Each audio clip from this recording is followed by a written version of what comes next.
Hey guys, and welcome to the Group Home Riches podcast. On this week's episode, we're actually going to do something a little bit different for you. We know a lot of our members are interested in helping out the veterans, and there is one particular program called the HUD-VASH program. It's a little bit different than your typical group home setting, but it can still kind of be very profitable for the homeowner, and at the same time, very helpful for veterans in need. So today's guest is actually an expert with this. He's actually, over the past couple of years, he's built a pretty massive rental portfolio, and the majority of the homes are using this particular program. He's a former veteran himself, just someone I kind of stumbled on when I was looking through real estate podcasts. Thought he would be a great guest for you guys, thought he'd bring a ton of value for you, and he agreed to come on the show. We had a great talk. We thought you guys will learn a ton from it. So without further ado, here is today's episode with our guest, Kirby Atwell. So let's jump into it. So for the folks listening out there, I was just looking to doing some research, listening to some real estate podcasts, and I found Kirby on another real estate podcast talking about the HUD-VASH program. And we have a ton of people that come to us that want to help out the veterans with typically in a group home setting. So even though Kirby doesn't necessarily run group homes, he's still kind of serving the same purpose that we do. So I thought he'd be an excellent guest to have on, and he was nice enough to join me not once, but twice, because we had some audio issues the first time. So Kirby, thank you for joining me again. Oh, it's great to be here. Thanks, Brandon. Why don't to kick things off, why don't you tell us a little bit about yourself and kind of just, what made you want to you have two businesses basically that are serving the veterans. So tell us a little bit about your background and what got you started into this type of business. Sure. Yeah. Again, thanks for having me. So I grew up in the south suburbs of Chicago and kind of always wanted to join the military.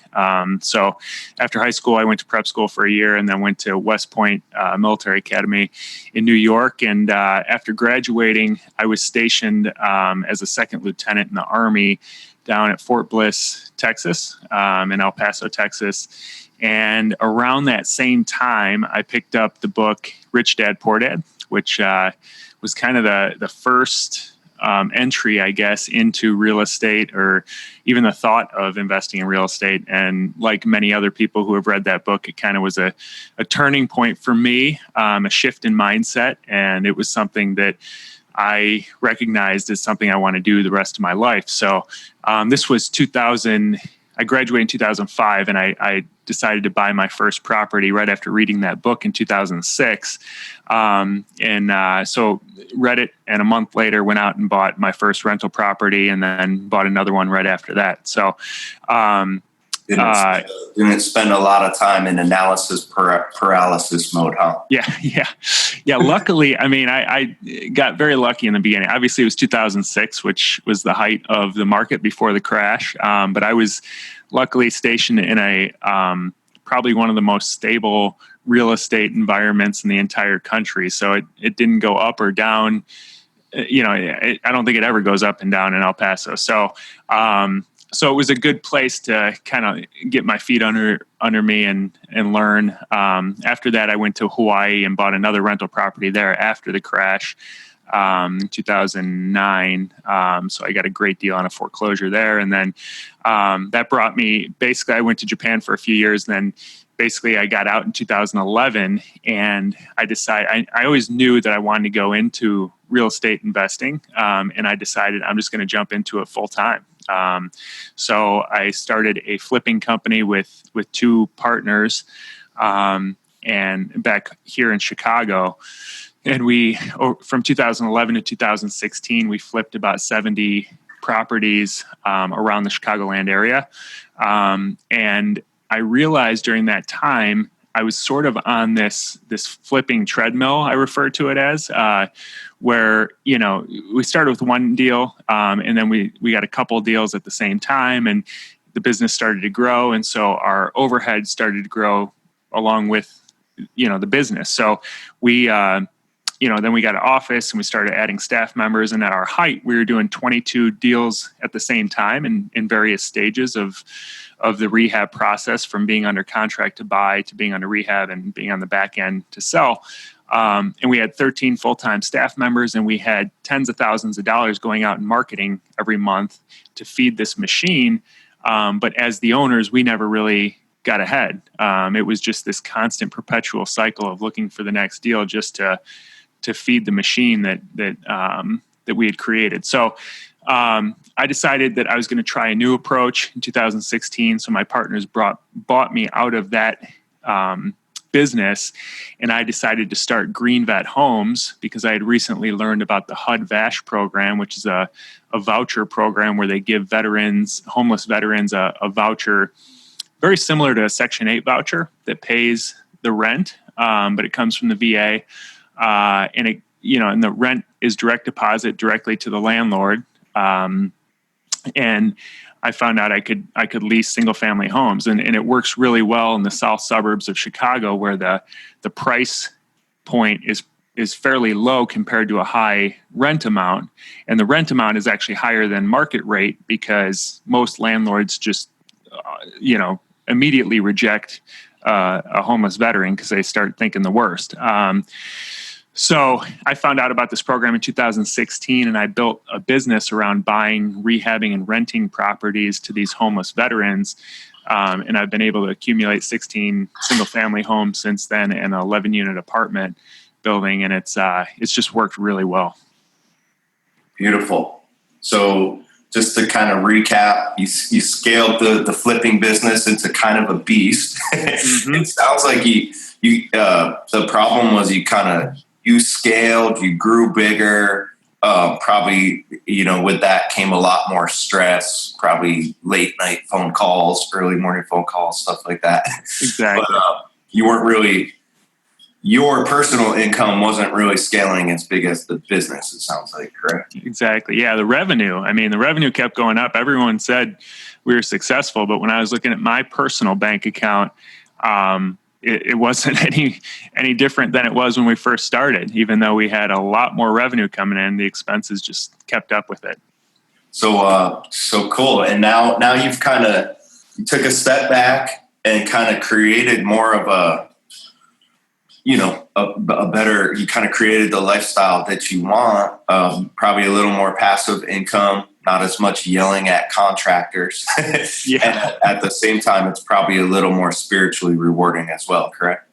Exactly. And that's the thing I like to share with people who are just starting out is the difference between needing to do a deal and doing a deal because it's a great deal. It's massive. And what I mean by that is when we had a big company and we lived off the income from flips, we had to do 4 to 6 deals a month just to, keep the company going. And so when you need to do that many, you start to take on deals that you wouldn't necessarily otherwise take on. You need a lot of contractors, not just, a few great ones. You need to constantly be hiring new contractors because you go through different contractors. And there's a lot more issues that can come up just as a result of doing that many deals. But when you have a business where it's a lot of passive income and you just need to add 1 or 2 new deals a month because you don't have, I have zero overhead virtually at this point. I work out of my house, and I also have plenty of time. I have a full-time role at a nonprofit that helps veterans start businesses. So it's much, much more profitable. And I have one contractor crew that's just fantastic that I can just keep rotating from job to job. And it's way lower stress. Beautiful. And you brought up a good point. When you kind of scaled and you had all those employees, you were taking on deals that you probably had like a bad gut feeling about. Yeah, exactly. And not even bad gut. I bet you the numbers weren't even like what you originally wanted, but you were like, well, you know. Yeah, you can justify about any deal, on paper, but but I don't know. I found when I was real estate investing, my gut was never really wrong, mm-hmm. and I got into that position too, where I was doing it full time, and yeah, when you're in the position to like need a deal, you definitely you don't want to be in that position. It's not a good position to be in. So now you can kind of sit back, analyze and kind of cherry pick we were going over the numbers before, and it seems like you kind of cherry pick really, really good deals, kind of the monster deals with a lot of equity right from the beginning. Exactly. Yeah. So, the amount of life, energy, and opportunity cost and capital that goes into doing a deal, it's a lot. So I would much rather invest in less deals that are all of them are just absolute home runs than do a lot of average deals and just wear myself out. So the typical deal that I do in the south suburbs with this VASH program is I'll buy a single family house, a 1,000 square foot, starter home. I look for brick houses, no basement, 3-bedroom, 1-bath, like cookie cutter house, and built in the 60s or 70s. And I do, I can, if I find the right deal, it's a type of deal that needs all new finishes, but the guts of the building are good.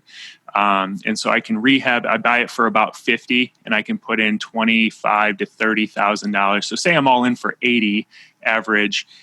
In that same property should appraise for about $120. So I've got about $40,000 of equity into it, and it will rent for anywhere between $1,500 and $1,700 in the south suburbs here. So the cash flow is pretty awesome on it. Taxes are a little higher in Chicago, but that's the ideal type of deal. And so you're accumulating equity in each deal and just cash flow that'll pay you perpetually forever. Yeah, those are monster deals, and in our area, those are like ones that you typically rehab, or even you could wholesale and make a nice chunk of change off of those. But rather than do that, you're looking more long term, building long term wealth, and helping out your community and veterans at the same time. So it's a beautiful strategy. Win. We've kind of slowly, we don't really have a slogan here, but I think it's slowly becoming, the more people you help, the more money you make. And I think you can kind of see that with your strategy as well. Yeah.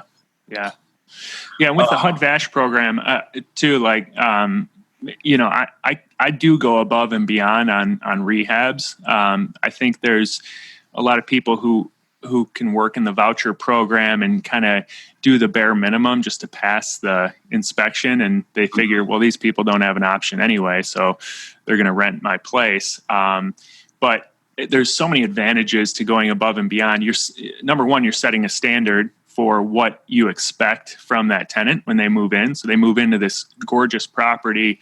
All these veterans have been through basic training. They know what clean looks like. They know what right looks like. So they see that to start with, and they have a much higher propensity to keep it in good condition when they start with that. And then also, I've developed a relationship with the coordinators of the program. There's about 6 caseworkers, social workers at the VA that run this program, and they know the quality of the housing that I provide. So anytime there's a new veteran, particularly a 3-bedroom voucher holder, they'll call me because they know that's typically what I have. They'll call me first and say, "Hey, I've got this veteran," because they know that it's going to be a quality property that they're putting that vet in. Yeah, cool. And why don't we kind of rewind, and get into kind of the nuts and bolts about the HUD-VASH program. So, how did you just to kind of, for people that were starting from ground zero, how did you get set up with that program? Yeah, I first heard about the program from a friend of mine who has several thousand doors of commercial property in Chicago, and I was asking him about some of his new projects. And he said, actually, some of my best tenants are veterans. He knew I was a veteran. And he said, some of my best tenants are veterans. They get this voucher called VASH, and they're moving in to some of my units. And it's very similar to a Section 8 voucher. So I did research. You can just Google HUD-VASH, and you can read about it. It's a national program, and it's administered locally out of the VA office that's local to your area. So for here in Chicago, the Hines VA Hospital is this massive VA hospital outside of Chicago, and that's where the voucher is administered for my area. And so I just called them up and said, who runs the program? They connected me to a woman named Jessica here who runs the program. And I set up an appointment and went in and asked her all my questions. Just, found out as much as I possibly could about what's the history, how many vouchers do you get a month? What's the history of the program? Is it likely to go away? Who funds it? How do you how are the payment standards set? All this stuff that I could think of. Some of it they know, some of it, they don't know. Like, how could the payment standards change? It's something that they don't know for sure, but they have historical reference to. So, is it like a yearly thing that they update, or is that kind of up in the air? Yeah, it's typically yearly, and it's based off of the Section 8 payment standards. So it's the same. So in Cook County, it is based on the zip code, which I think is the rarity. I think in most counties, especially rural counties, they just pay by bedroom for the entire county. So in Cook County, you can target the zip codes where you can find affordable housing and the rent rates are high enough to provide cash flow. Yeah. So this is a really cool strategy on the back end. Why it can work out, why it can be a big win for the owner. So just to kind of recap, they have their payment set by either, in this case, it's zip code. So what Kirby does is he'll find like a home that would typically be kind of on the lower scale of the rent for that area, or I'm sorry, for the zip code. But he's still getting paid he's getting, in this case, kind of much higher than market rent, correct? Mm-hmm. Right. Yeah. Well, I wouldn't say much higher, but it is higher. But it's kind of like the buy low, you sell high strategy. Mm-hmm. And on kind of like a typical deal, how much what would you estimate your cash flow is roughly per month? I always target after my mortgage, insurance, and my set asides and taxes. I always target after all my expenses to try to have $400 to $500 of free and clear cash flow per deal. And if I do that, then I feel like, and it's got the equity that because I rehab all these houses and I force the equity, and so if I've got the equity and I've got that cash flow, I feel like it's a great deal. I mean, compared to the people that I know that do the buy and hold strategy or that you hear about on Bigger Pockets, these are monster deals. So Kirby, he's kind of, what I see a lot of investors kind of, struggle with is that they won't buy right first. They might buy a property off the MLS, or they might just take a wholesaler's word for it, go way above budget on their rehab, so they don't have much equity, if any. And then they're shooting for, they might even be banking on the long-term strategy and not really shooting for cash flow. But I mean, you see success stories on Bigger Pockets, and they're talking about making cash flow in $100 or $200 a month, which is that would make me nervous. Yeah, exactly. So very, very cool. So back to the HUD-VASH program. So you said it's similar to Section 8. So they pay, the actual program pays a percentage of the rent, correct? Yeah. So the amount that the program pays is dictated by the veteran's income. So 30% of the veterans' take-home pay is going to go towards rent. So in a lot of cases, obviously they're homeless veterans. So a lot of them aren't employed to start with.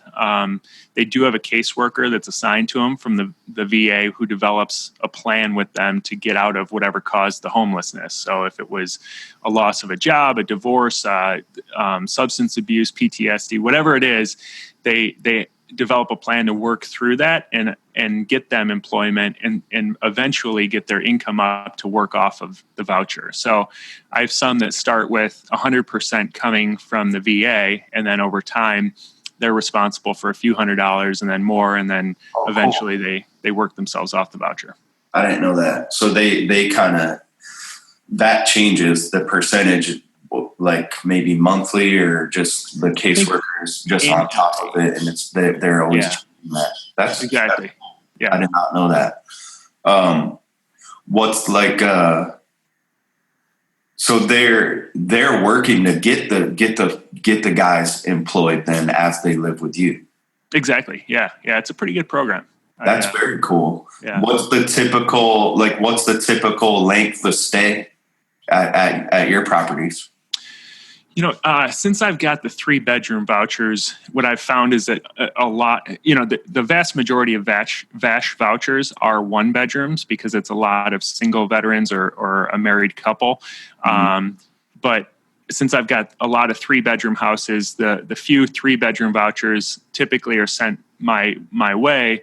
And it's a lot of single moms that, they're everything's fine, and then they get a divorce, and they just can't pay the bills anymore. And so I've actually had pretty long-term tenants. I mean, since 2016, I have one tenant that's getting ready to move into a larger place because she wants to start a daycare facility. But other than that, they've pretty much all stayed in my properties because they like the property for one, and then also it's just difficult as a single mom with several kids to kind of get their income up to a level that gets off of the voucher. So, they typically are longer term. Okay, cool. So even if they get to like full employment, even if, that job isn't enough to go, buy their own 3-bedroom, they're still getting help out from the program. Yeah. A lower percentage is paid. Yes, exactly. Yep. And all right, awesome. So I did not know that. So that's even like more helpful than I realized. Yeah. Very cool. As far as like you're taking in people that might have, mental issues, PTSD. They might be literally homeless coming off the street.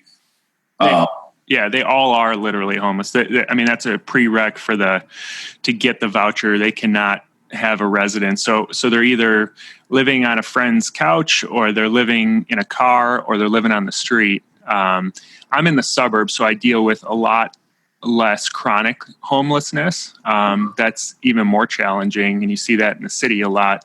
But a lot of my tenants are post 9/11 veterans, so they're younger veterans, and they're not chronically homeless. Usually, they've just fallen on some issue that's caused the homelessness. Yeah, they've done too many tours for one. Yeah. So as a homeowner, you could probably imagine like the situations that are running through our people's heads. Probably the same things that you were wondering or worried about. What's the screening process like? Is that something that you set, or is that something that the caseworkers set? Like as far as like background checks, do you have any kind of say on who gets to go into what property? What's the screening process like? Yeah, 100%. It's up to me. I can screen them just like I would any other tenant. However, I've allowed for, homeless vets.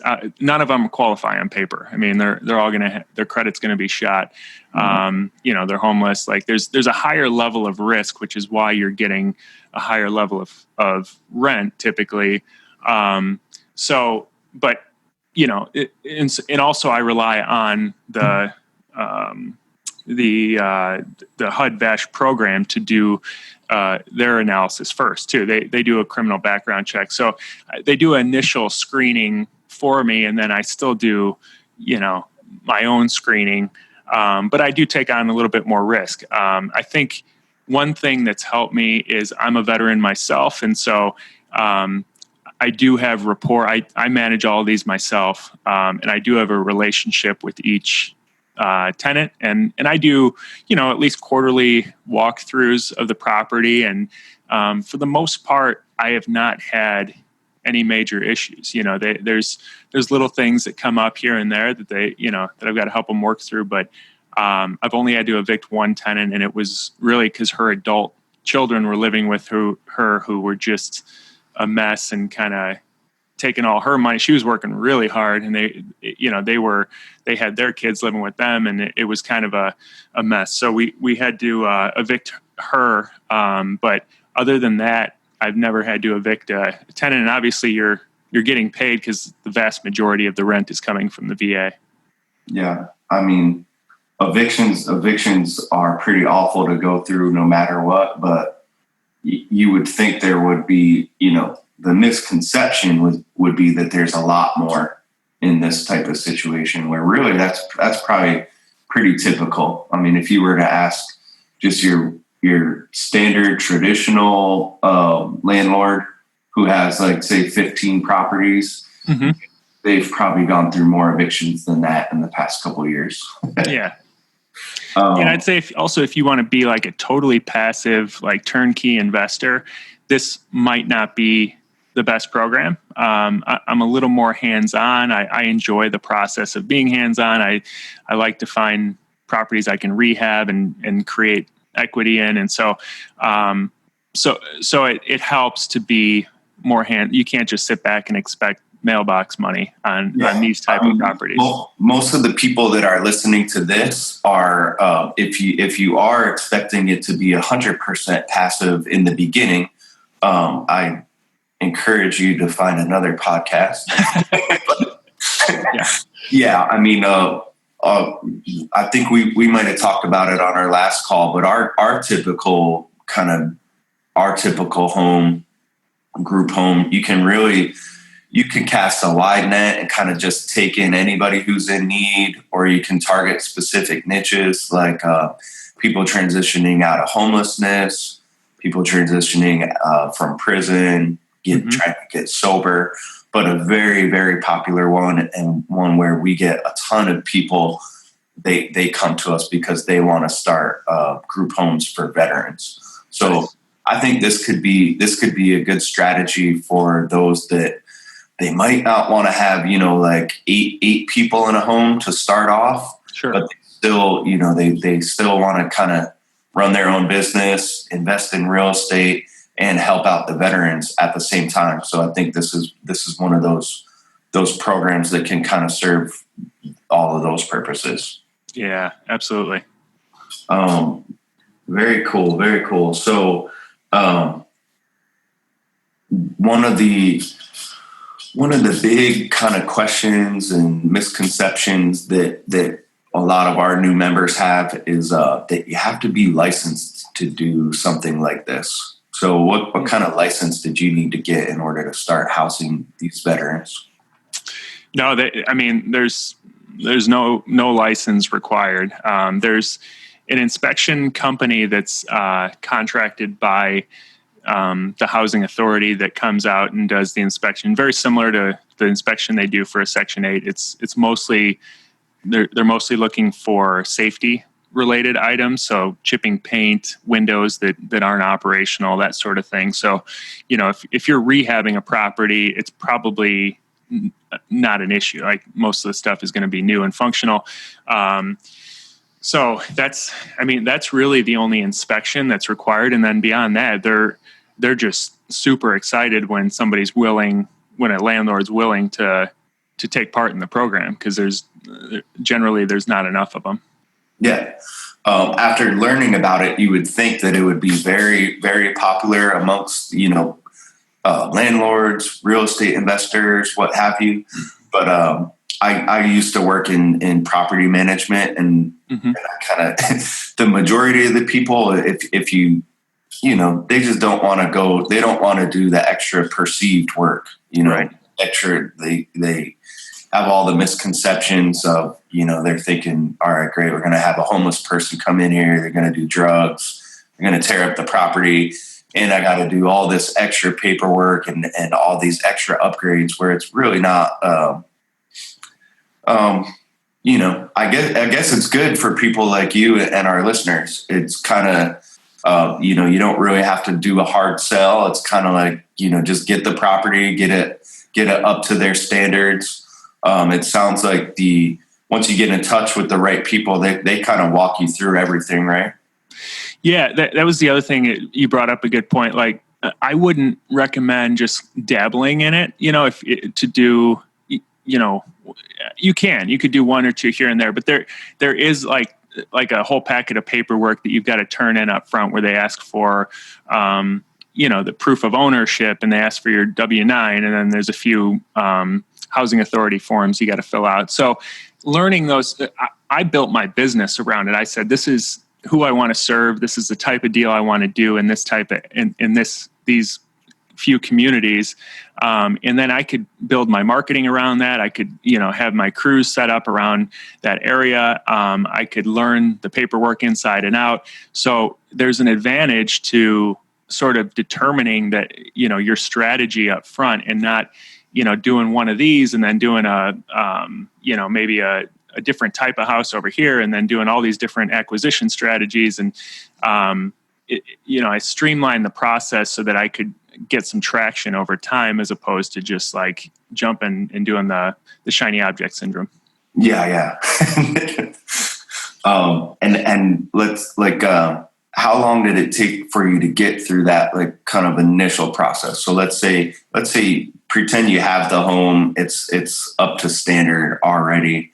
How long would it take from the first initial contact with them to getting a tenant in there? Oh, it's typically quick. It just depends on the need, how many veterans have a voucher and need to move in. But it's not, so with like Section 8, usually it takes several weeks to turn in the packet, get it approved, then they schedule the inspection. The inspectors come out a few weeks later. You pass the inspection, then you wait till the first of the following month to start getting paid. So usually there's like a 2-month gap between the time that you start advertising and the time that you get paid. But with these vouchers, they know that these are homeless veterans. They're living on the street typically. So they will do what's called a pre-inspection, where they come out and the VA does their inspection. And as long as everything passes, that veteran can move in and start the lease that day, and you get back paid to that day. You still have to go through the regular inspection as well, but you can schedule it, a month or two down the road. And it's beautiful because 2 months of vacancy can be a lot. So yeah, it's set up really well. Okay. And that initial, if you haven't done any, you have no relationship with them, how long does it take to get set up with them? Oh, it's not bad. I mean, the first, I'd say 1 or 2 properties, you've got to learn the paperwork that is required. I think it can be frustrating, but I actually really like it because it's a sort of a screening process for landlords. It eliminates a lot of the people who just want to make a quick buck and are going to be in and out. So it's rid of the landlords. Yeah, it's just learning the 6 or 7 documents that are required, how they want them, on what on what letterhead they want them on, and that sort of thing. And then, once you've got that down, it's just replicating it each time, which is pretty simple, and then staying up with the annual inspections. Very cool. So I just kind of wanted to drive the point home.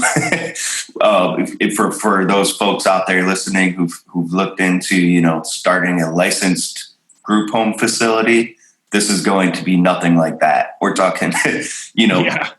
You're going to have to do a little bit of Google research, find the program in your area, get in contact with them, probably do like an initial interview. And then from there, it's basically just, getting your home up to standard, which, you don't have to do any big major upgrades or anything like that. And then just get the paperwork filled out. And as you heard, at least in Kirby's area, the demand is there. The supply wasn't really there. So as soon as you can get through that, get it set up, you have your tenants there ready to roll. It's not like not a lot of sitting around, not a lot of advertising, not a lot of hard selling to get people into that property. And yeah, if you could get through it, you can start helping out veterans in your area. And it's a total win-win as you hear here. It's as long as you do the numbers right, you could be cash flowing much more than what your typical landlord is going to cash flow.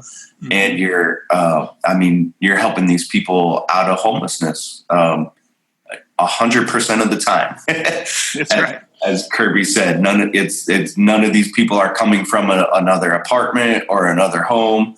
It's typically a couch, a car, or underneath a bridge, unfortunately. That's right. Very cool. So, and why don't you talk a little bit about the nonprofit? Just because I think that's a really cool story. Yeah. This is something that I never envisioned that I would do. I never thought I'd be working for a nonprofit or have the capacity to do it especially when I was with the flipping company. But once I started getting into this model of buying, rehabbing, and renting, my typical, I typically have 1 to 2 projects at a time going on. So it's extremely manageable. I work with my dad in Green Vet Homes. And so that freed up a lot of extra time for me. And so there was a nonprofit that I worked with to help me grow my business back when it started in 2014 called Bunker Labs. And it's grown. It started here in Chicago. It's grown into 28 cities now. And our goal is to be in all 50 states in the next 2 years. But it's just an awesome nonprofit. And the whole mission is to help veterans start and grow businesses, veterans and their families. And so the CEO asked me to come on as the COO about 2 years ago. And so I've been doing that full time in conjunction with running my business. And the two missions just align really well. And I got the benefit of it personally as a business owner myself. And so I just really love helping others with that same mission. I love it, man. So you went from a stressed out flipper, pretty much. It's a really cool, fun business, but really at the end of the day, you're pretty much just in that type of business for the money, right? Mm-hmm.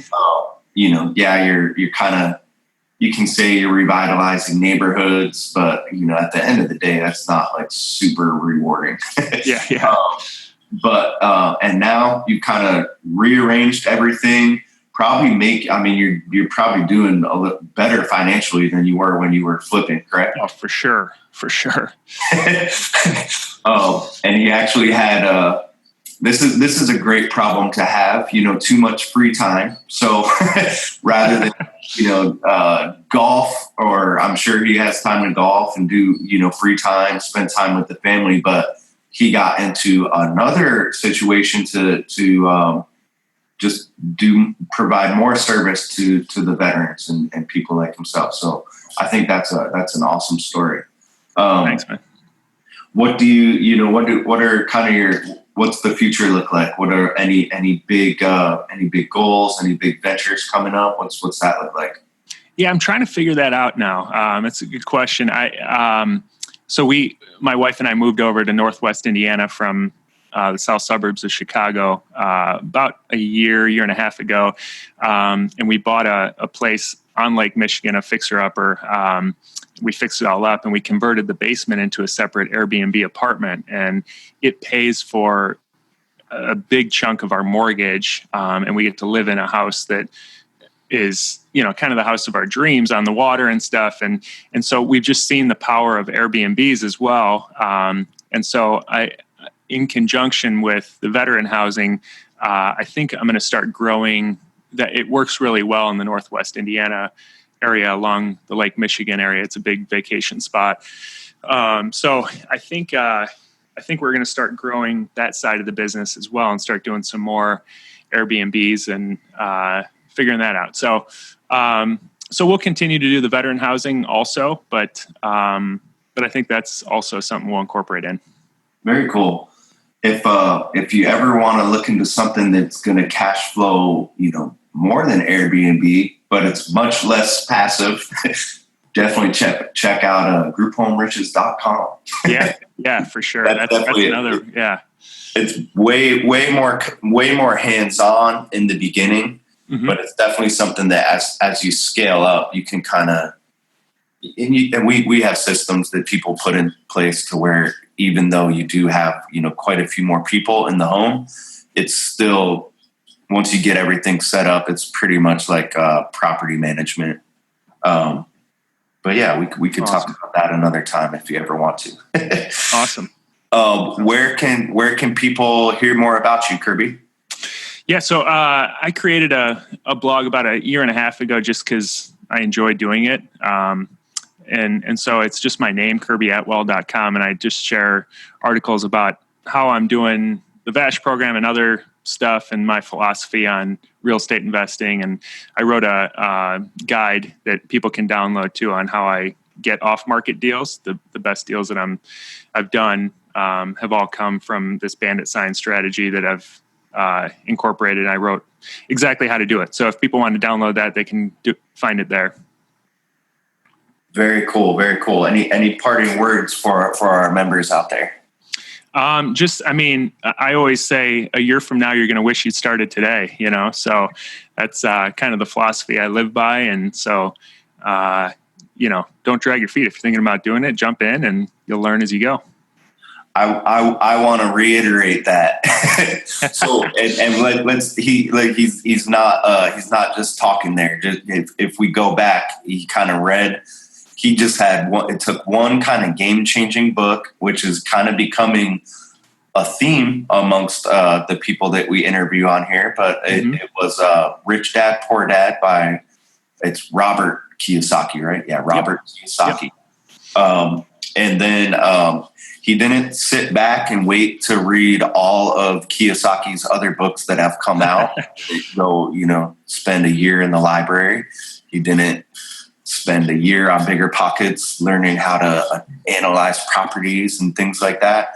Took him about 30 days to get his first property. That's right. So, I think that's a great place to end off. Folks out there, if you're interested in starting a group home, head to groupHomeRiches.com. If you want to get into the program like HUD-VASH, like Kirby did, reach out to him if you have any questions. But he pretty much broke it down on what you need to do. And just don't get stuck in analysis paralysis, I think is the main point. That's right. That's right. Thanks for having me. Yeah. Hey, thank you so much for coming on again. It was a pleasure. Just keep us, if you have any new ventures coming out or anything, just keep us posted, man. I love your work. Will do. Thanks, Brandon. All right. Thank you, man. Bye. Bye.